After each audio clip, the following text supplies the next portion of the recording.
Good afternoon and welcome to our channel. My name is Ben Ashero Iberi. Now, I did not intend to comment on the Nathasha Akpotu-Udiaghan versus Godswill Akpabio saga. Let's make a video on it because, let's face it, who really knows what exactly transpired between them? But seeing as both of them are senators of the Federal Republic of Nigeria, and one of them is Senate President no less, and seeing as how the issue has blown into national, even international prominence, I have no alternative but to weigh in. What transpires between two others is supposed to be their personal business. And so I really think that sometimes the public should stay out of the private business of people. With that said, when such matters are of public importance, the public space can weigh in to help put things in perspective. And that's exactly what I'm trying to do here, put things in perspective. And I think the important thing is to get to the roots of what really is the issue at stake here. What is the root cause of the problem? Is it a sexual harassment issue following a sitting dispute in the Senate, or is it something else? We could easily have known, as we ought to, and as the Senate is set up to reveal. That is if the system worked perfectly and wasn't tampered with. But the system didn't work perfectly, and the system was tampered with by one of the parties, and that's the more powerful one, the Senate President, of course. And that's where all the issues arise. When differences arise between members of the society, the system of that society is wired to bring about resolution and justice, both in the society at large and within the National Assembly and or the Senate itself in particular, as the case may be. But then, because one of the parties in this case had the privileges of higher power, he decided to play God.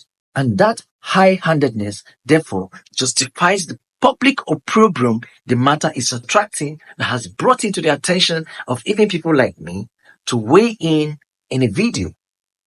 From my understanding arising from this matter, when disputes happen between senators, such issues are brought on the floor of the Senate, from where they are sent to the relevant committees for treatment. But in this case, the dispute was between two senators, one of whom is presiding officer. Ethics, decency, and common sense demanded that the Senate President recuse himself from the handling of the matter, seeing as he was the one directly accused. You cannot be judged in your own trial.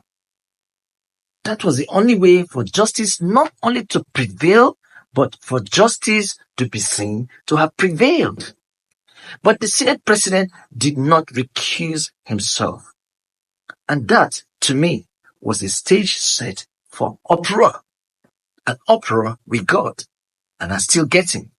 So the question then, I suppose, is why did the Senate President not recuse himself from his own trial? But not only did the Senate President Akpabio not recuse himself, his high-handedness was actually just beginning.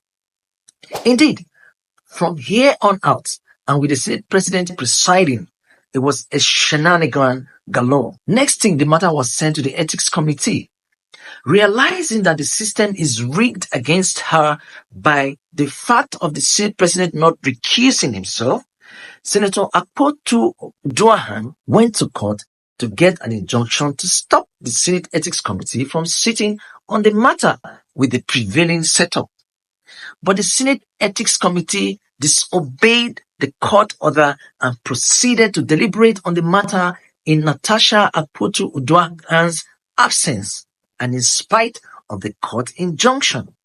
Dismissed her sexual harassment petition on procedural grounds and passed a very harsh verdict on the senator, all but stripping her of her victory at the polls, what qualifies her as a senator of the Federal Republic of Nigeria to begin with. As we speak, Senator Akpotu-Udiaghan's sexual harassment petition has never been heard. So many things are wrong with the preceding procedure, raising many interesting questions for any keen observer. Why did the Senate President not recuse himself? Why did the Ethics Committee not obey the court injunction but went ahead to sit on the matter even without hearing from the complainant? Why would Senator Akpotu-Udiaghan's petition, grievous as it is, be dismissed on procedural grounds? Why would the Ethics Committee pass such a stringent resolution that included a 6-month suspension and bordered on stripping the senator of her constituency-assigned mandate? In fact, does the Ethics Committee or the Senate in general possess the mandate to almost strip a senator of her own mandate? And why would the Senate expect Senator Nathasha Akpotu-Udiaghan to obey its resolution when the Senate itself violated a court order to arrive at that resolution? But even more serious, what did the Senate do to the accused? The Senate President, Godswill Akpabio? Nothing. And as a result, no one got to the bottom of the issue. What actually happened between the parties. But the truth, if you ask me, hides in the facts of all of the proceedings, as you have heard. Based on the foregoing, I can deduce a narrative. Akpabio's high-handedness makes him look guilty because he should have allowed the due process.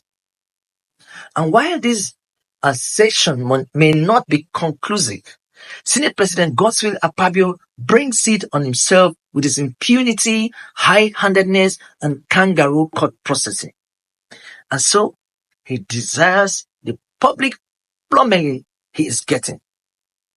Let no man play God in any situation, because no man is God. That's my take on it. Please, if you have not subscribed, do well to subscribe to this channel, like this video, and put on your notifications. You can always know when we drop a video.